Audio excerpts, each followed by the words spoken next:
Hello student. आज आप व्यतिकरण के बारे में पढ़ने जा रहे हैं।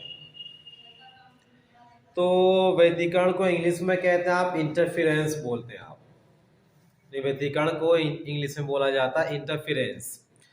जैसा कि प्रकाश के गुण में, ये प्रकाश की जब आपने प्रकाश की प्रकृति के बारे में आपको पढ़ाया गया था या प्रकाश के गुण के बारे में बताया गया था, तो ये उसके गुण में जो है आपने एक पॉइंट लिखा था कि प्रकाश में आपके व्यतिकरण, विभुवर्तन, ध्रुवण, ये सब आपने लिखा था इत्यादि के गुण आपके पाए जाते हैं। देखिए उस टॉपिक में से, उस नंबर में से जो आप पढ़ने जा रहे हैं उसका नाम क्या है? व्यतिकरण। इसे आप इंग्लिश में बोल देंगे, आप इंटरफेरेंस आप कह देंगे। तो अब देखिए उसमें जो भी आपके टॉपिक थे, व्यतिकरण थे, विवर्तन था, ध्रुवण था। अब इन सब के बारे में आप अलग अलग से क्या करेंगे, एक एक चैप्टर के उसमें विस्तार से आप पढ़ेंगे। तो इसमें का जो पहला आपका टॉपिक है वो है प्रकाश का व्यतिकरण। अगर पूछा जाए कि प्रकाश का व्यतिकरण किसे कहते हैं या प्रकाश के व्यतिकरण के बारे में समझाइए, ठीक है। तो प्रकाश का व्यतिकरण आप किसे कहते हो? जब समान आवृत्ति की दो तरंगे किसी माध्यम में एक ही दिशा में गमन करती है। खासियत क्या आपकी है? दो समान आवृत्ति की, यानी उनकी आवृत्ति जो फ्रीक्वेंसी है वो क्या होनी चाहिए? एक जैसी होनी चाहिए।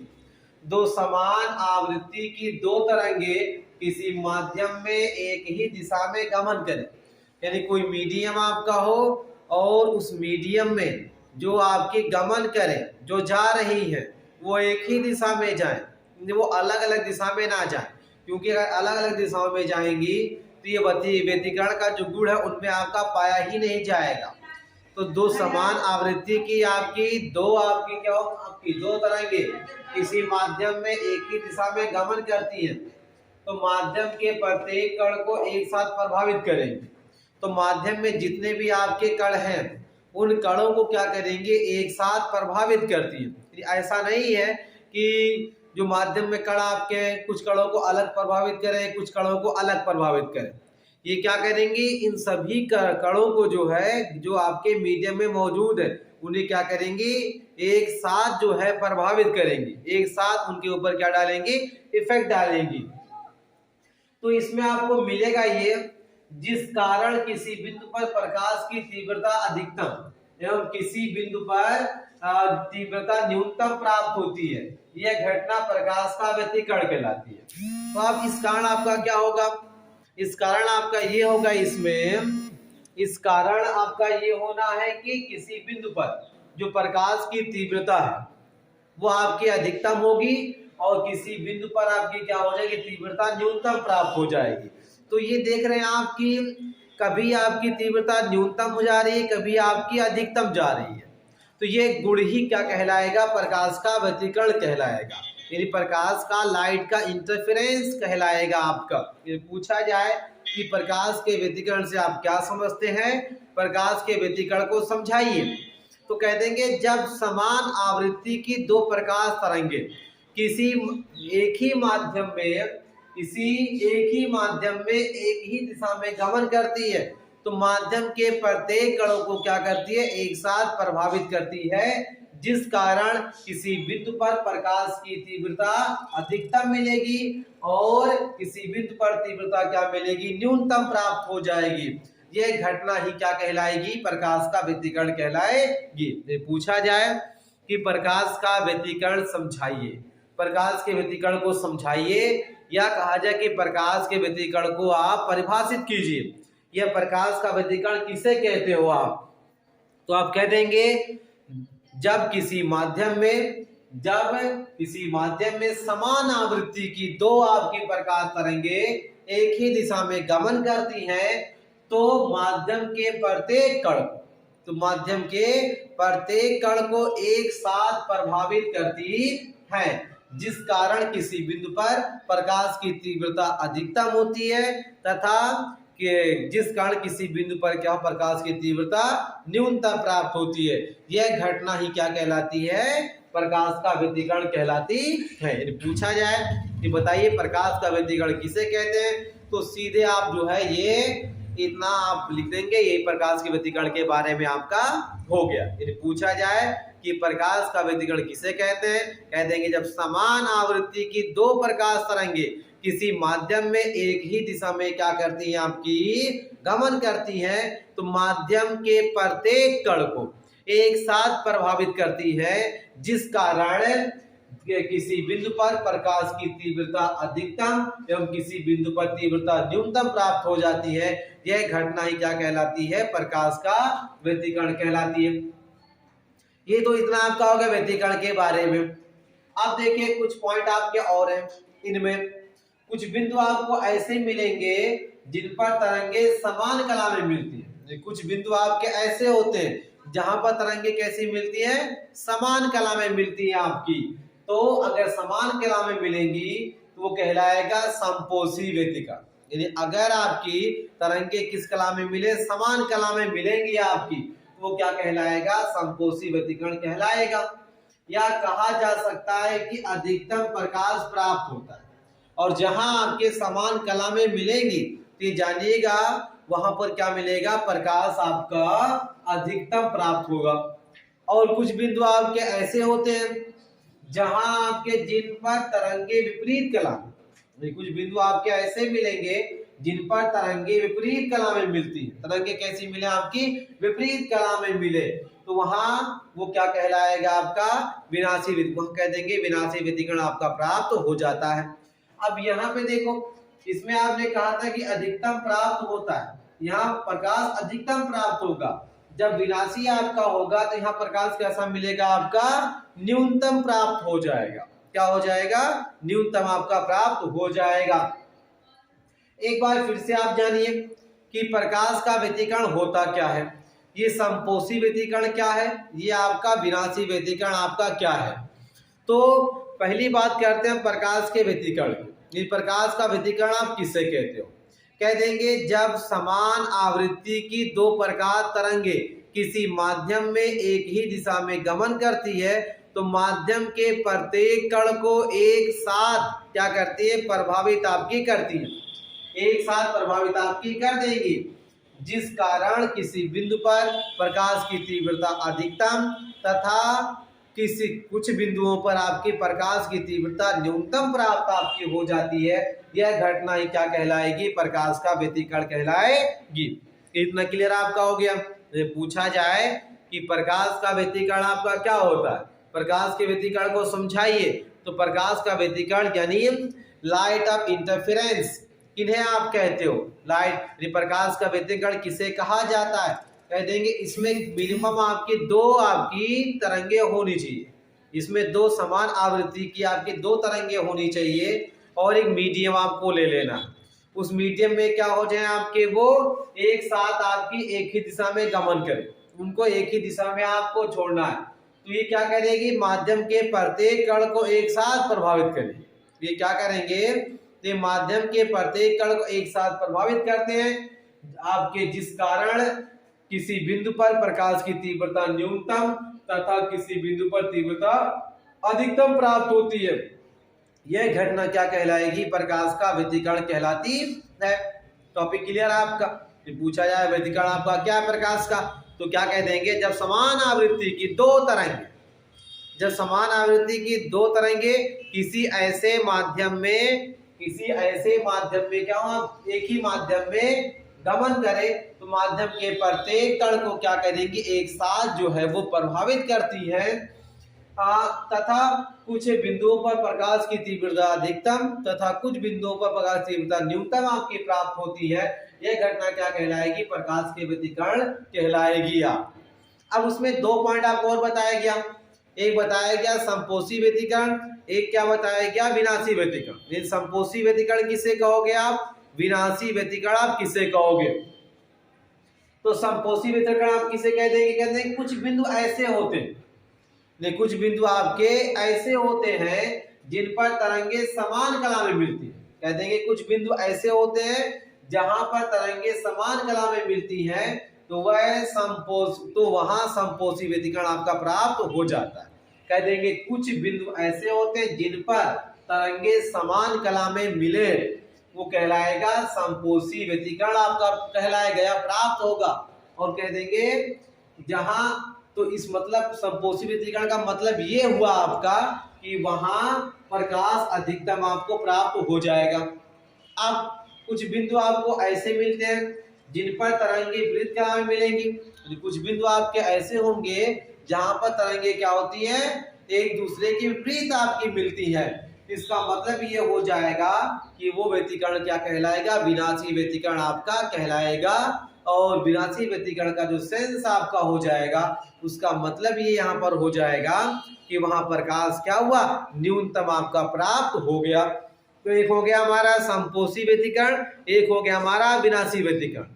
पूछा जाए कि संपोषी व्यतिकरण किसे कहा जाएगा और यह पूछा जाए विनाशी व्यतिकरण किसे कहा जाएगा, तो आप संपोषी के लिए कह देंगे कुछ बिंदु ऐसे होते हैं, कुछ बिंदु आपके ऐसे होते हैं, कुछ बिंदु ऐसे होते हैं जिन पर तरंगे समान कला में मिले, जिन पे तरंगे क्या हो जाए आपकी समान कला में मिले, वो आपका संपोषी व्यतिकरण कह देंगे। कह देंगे कुछ बिंदु आपके ऐसे होते हैं जहां पर तरंगे समान कला में मिलती है, तो ऐसे व्यतिकरण को हम क्या कहते हैं, संपोषी व्यतिकरण कहते हैं।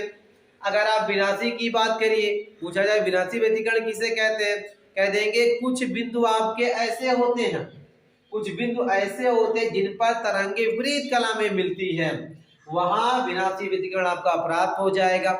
जहां संपोषी व्यतिकरण प्राप्त होगा वहां पे प्रकाश आपका अधिकतम प्राप्त होगा, और जहां विनाशी आपका होगा वहां प्रकाश क्या हो जाएगा, आपका न्यूनतम प्राप्त हो जाएगा। तो ये आपका संपोषी व्यतिकरण हो गया, और साथ ही साथ क्या हो गया, विनाशी व्यतिकरण के बारे में आपने जान लिया। अब इसके बाद जो नेक्स्ट टॉपिक आपका है, नेक्स्ट टॉपिक इस चैप्टर का है तरंगों के अध्यारोपण का सिद्धांत। यदि पूछा जाए कि बताइए तरंगों के अध्यारोपण के सिद्धांत से आप क्या समझते हो, या तरंगों के अध्यारोपण के सिद्धांत को समझाइए, तो कह देंगे जब दो या दो से अधिक तरंगे किसी माध्यम में एक साथ संचित होती हैं, तो माध्यम के प्रत्येक कण को एक साथ प्रभावित करती है, ये घटना क्या कहलाएगी, हमारे तरंगों का अध्यारोपण कहलाएगी। पूछा जाए कि तरंगों का अध्यारोपण क्या होता है, तरंगों के अध्यारोपण के सिद्धांत को आप समझाइए, तो कह देंगे तरंगों के अध्यारोपण का सिद्धांत principle of superposition of waves. ये तरंगों के अध्यारोपण के सिद्धांत को आप इंग्लिश में जानते हैं principle of superposition of waves. पूछा जाए कि तरंगों के अध्यारोपण के सिद्धांत को समझाइए, तरंगों के अध्यारोपण का सिद्धांत आप किसे कहते हो, तो कह देंगे जब दो या दो से अधिक तरंगे किसी माध्यम में क्या हो जाए, एक साथ संचित आपकी हो, क्या हो जाए, जब दो या दो से अधिक आपकी तरंगे किसी माध्यम में एक साथ आपकी संचित होती हैं, तो माध्यम के प्रत्येक कण को क्या करेंगी, ये एक साथ प्रभावित करती है, तो यह घटना ही क्या कहलाती है, तरंगों के अध्यारोपण का सिद्धांत कहलाती है। जैसे आपने व्यतिकरण के बारे में जाना, उसमें से आधा पॉइंट आपका निकाल करके जो है आपने तरंगों के अध्यारोपण के सिद्धांत में आपने जान लिया है। लिखा आपने जब दो या दो से अधिक तरंगे किसी माध्यम में एक साथ संचित होती, नहीं आपकी गुजरती है, भेजा जाता है, तो माध्यम के प्रत्येक कण को क्या करती है, एक साथ आपकी प्रभावित करती है, यह घटना क्या कहलाएगी, तरंगों का अध्यारोपण का सिद्धांत कहलाएगी। तो हो गया पहला टॉपिक आपका प्रकाश के व्यतिकरण के बारे में आपने जान लिया। व्यतिकरण में दो चीजें आपने पढ़ा, एक आपने संपोषी व्यतिकरण के बारे में जाना, एक आपने विनाशी व्यतिकरण के बारे में आपने जाना। उसके बाद आपने नेक्स्ट टॉपिक पढ़ा तरंगों के अध्यारोपण का सिद्धांत पढ़ लिया, principle of superposition of waves के बारे में भी जान लिया। तरंगों के अध्यारोपण सिद्धांत आप किसे कह देंगे, कह देंगे जब दो या दो से अधिक तरंगे किसी माध्यम में एक साथ संचित होती है, तो माध्यम के प्रत्येक कण को क्या करते हैं, एक साथ आपकी प्रभावित करती है, ये घटना क्या कहलाती है, तरंगों के अध्यारोपण का सिद्धांत कहलाती है। तो दो टॉपिक आपने जाना, प्रकाश का व्यतिकरण और साथ ही साथ किसके बारे में, तरंगों के अध्यारोपण के सिद्धांत के। इन दोनों टॉपिकों के बाद कुछ आपके नेक्स्ट टॉपिक आपके इस चैप्टर में और हैं। तो ये आपके नेक्स्ट टॉपिक है, कला है, कालांतर है, पथांतर है और समयांतर आपका। अब कला के बारे में जानेंगे कि कला आप किसे कह देंगे, कालांतर के बारे में जानेंगे, पथांतर किसे कहते हैं और साथ साथ आपका क्या है समयानंतर आपका। तो पहले आते हैं कला। कला को इंग्लिश में कहा जाता है फेज। पूछा जाए कला किसे कहते हैं, कह देंगे किसी तरह के विस्थापन समीकरण में जया या कोज्या के गुणांक को हम क्या कह देंगे, उस तरंग की कला कह देते हैं। तो इसमें देखिए चाहे आपकी जया होगी या कोज्या, जया कोज्या के कोणांक को हम क्या कह देंगे, कला कह देंगे, यानी फेज कह देंगे। पूछा जाए कला आप किसे कहते हैं या फेज किसे आप कहते हैं, तो कला किसी तरंग के विस्थापन, किसी तरंग के विस्थापन समीकरण में जया या कोज्या के कोणांक को हम क्या कह देंगे, कला कह देंगे। और जब भी आप कला को प्रदर्शित करना होगा तो कला को आप प्रदर्शित कर देंगे क्या, ओमेगा टी से। ओमेगा टी आपका है तो इसका मतलब ये है कि आपका है कला। अगर विस्थापन समीकरण को आप ले लें y बराबर a sin ओमेगा टी, तो यहाँ जो पद में जिस समीकरण में आपने देखा कि जो ओमेगा टी है साइन के बाद यही ओमेगा टी क्या हमारी है, कला होगी, या तो क्या कह देंगे आप, ताक्षणिक कला आप कह देंगे। पूछा जाए कला किसे कहते हैं तो कह देंगे किसी तरंग के विस्थापन समीकरण, कोई भी तरंग आपकी हो, कह देंगे किसी तरंग के विस्थापन समीकरण में जया या कोज्या के कोणांक को हम क्या कहते हैं, कला कहते हैं। हमारा विस्थापन समीकरण क्या है, विस्थापन समीकरण y बराबर होता है a sin ओमेगा टी। इसमें जो हमारा ओमेगा टी है वो क्या कहलाता है, कला कहलाता है, या क्या कहलाएगा, ताक्षणिक कला कहलाती है। अब नेक्स्ट नंबर आप आते हैं कालांतर के बारे में। पूछा जाए कलांतर आप किसे कहते हो, कालांतर को समझाइए आप। तो कालांतर को दर्शाया जाता है फाई से। अगर आपका जीरो बना करके एक ऊपर से एक लंबवत लाइन आपकी काटती हुई बीच से खींच दी जाए तो ये कहलाएगी आपकी फाई। तो कालांतर को आप किसे कह देंगे, कह देंगे दो तरंगों की कलाओं के अंतर को, दो तरंगों की कलाओं के अंतर को हम क्या कहते हैं, कालांतर कहते हैं। और कालांतर को दर्शाया किससे आपका जाता है, फाई से दर्शाया जाता है। किससे दर्शा दोगे आप, फाई से दर्शा देंगे। फिर नेक्स्ट नंबर हमारा है पथांतर। क्या है पथांतर, पूछा जाए पथांतर आप किसे कहते हो, तो कह देंगे किसी बिंदु पर पहुंचने वाले दो तरंगों के पथों की लंबाइयों के अंतर को उस बिंदु पर हम क्या कहते हैं, तरंगों के बीच पथांतर कह लेते हैं।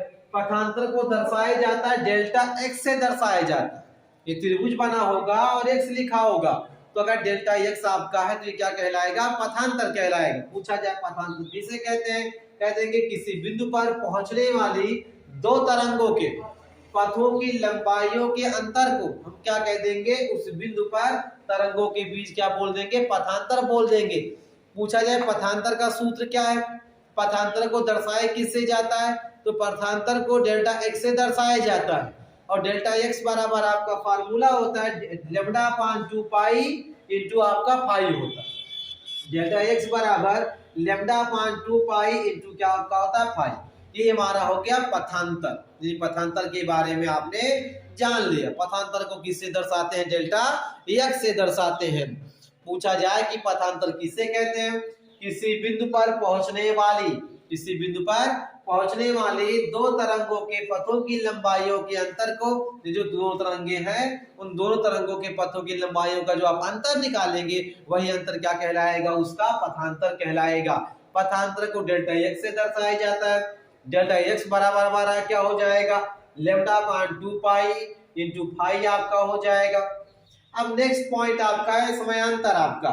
समयांतर आप किसे बोलेंगे, टाइम ड्यूरेशन आप किसे कह देंगे, कह देंगे दो तरंगों के बीच जो समयांतर आपका होता है वो आपका क्या हो जाएगा, टी इंटू डी। ये time duration is equal to capital t upon 2 pi into क्या हो जाएगा, फाई। ये अगर आपका अगर पूछा जाए कि समयांतर आप कैसे निकालोगे, समयांतर का फार्मूला आपका क्या हो जाएगा, तो कह देंगे समयांतर यानी time duration t d is equal to हो जाएगा टी अपान 2 पाई इंटू क्या हो जाएगा, पाई के बारे में आपका हो जाएगा।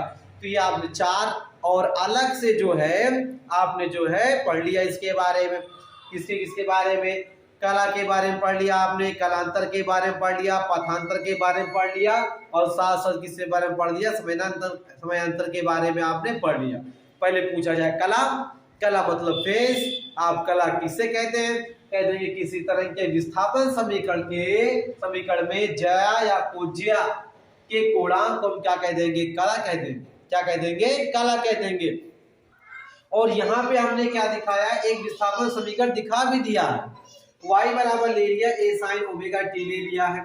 इसमें जो आपका पद है ओमेगा t, यही क्या कहलाएगा, कला कहलाएगा, या क्या कहलाएगा, ताक्षणिक कला कहलाएगा। कह देंगे किसी तरंग के विस्थापन समीकरण में जया या कोज्या के कोणांक को, जया या कोज्या के कोणांक को कह देंगे कला। पूछा जाए आपकी जो यानी कला है, इसे आप विस्थापन समीकरण को दर्शाइए, तो कह देंगे y बराबर a sin ओमेगा t। कह देंगे इसमें कला कौन है, कह देंगे ओमेगा t, क्योंकि साइन की जो आपकी जया होगी वो ओमेगा t ही होगी, इसलिए वो क्या हो जाएगी, आपकी कला कहलाएगी। अब आपकी नेक्स्ट नंबर आपका है कलांतर के बारे में। अब पूछा जाए कलांतर किसे कहते हैं, कलांतर को दर्शाया किससे जाता है, तो कलांतर को दर्शाया जाता है फाई से। किससे दर्शाओगे आप, फाई से दर्शाओगे। तो पूछा जाए कलांतर किसे कहते हैं, कह देंगे दो तरंगों की कलाओं के अंतर, दो तरंगे हैं, उन दोनों की जो कलाओं का आपका अंतर है उन्हें क्या कह देंगे, कलांतर कह देंगे। कलांतर को दर्शाया किससे जाता है, फाई से दर्शाया जाता है। जब पूछा जाए कलांतर किसे कहते हैं, कहते हैं कि दो तरंगों की लंबाइयों के अंतर को, दो तरंगों की कलाओं के अंतर को हम क्या कह देंगे, कलांतर कहते हैं, इसे फाई से दर्शाया जाएगा। फिर नेक्स्ट नंबर हमारा पथांतर के बारे में। पूछा जाए पथांतर किसे कहते हैं, आप कह देंगे किसी बिंदु पर पहुंचने वाली, कोई बिंदु आपका है जिस पर पहुंचने वाली दो तरंगों के पथों की लंबाई, किसी बिंदु पर पहुंचने वाली दो तरंगों के पथों की लंबाइयों के अंतर को, उस बिंदु पर हम क्या कह देंगे, तरंगों के बीच पथांतर कहते हैं। पथांतर के लिए फार्मूला पर डेल्टा एक्स हो जाएगा, डेल्टा एक्स बराबर हो जाएगा लैम्डा अपॉन 2 पाई इंटू क्या हो जाएगा, पाई आपका हो जाएगा। पूछा है समांतर समानांतर आपका क्या है, कह देंगे दो तरंगों के समांतर TD इज इक्वल टू हो जाएगा कैपिटल T अपॉन 2 पाई 2 हो जाएगा आपका पाई। तो आपने इन चारों पॉइंटों के बारे में, यानी आपने व्यतिकरण, समपोषी व्यतिकरण, विनाशी व्यतिकरण, और साथ साथ आपने किसके बारे में, तरंगों के अध्यारोपण के सिद्धांत के बारे में, और ये चार आपके कला, कलांतर, पथांतर और समानांतर के बारे में भी आपने जान लिया। अब इसके बाद हम आपसे नेक्स्ट क्लास में नए पॉइंट के साथ मिलेंगे। आज के लिए